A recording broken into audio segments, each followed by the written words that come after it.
I started to think about this whole tradition thing because I'm not a traditional I'm not a person that gets wrapped up in a whole bunch of traditions.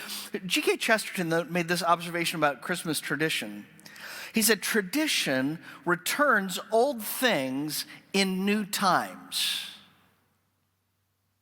I like that. Tradition returns old things in new times. By an established and automatic machinery, tradition is the permanent security of men who like to be sane.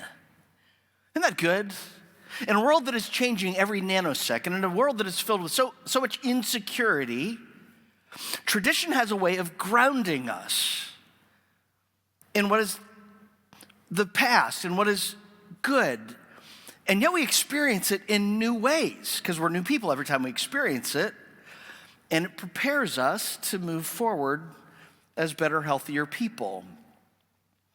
He continues, the greatest of all blessings is the boomerang. Never thought about that. And he says all the healthiest things that we know are boomerangs.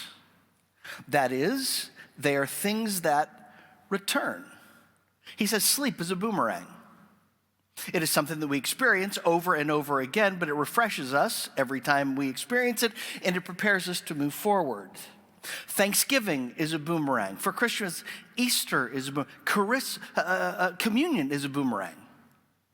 It's based on a tradition. It goes back historically to Jesus himself, and yet we experience it fresh every time, and it renews us, it restores us, it prepares us for what's to come next. He continues, to have such an institution of Christmas is to make an adventure that is recurrent, and therefore to make an adventure everlasting.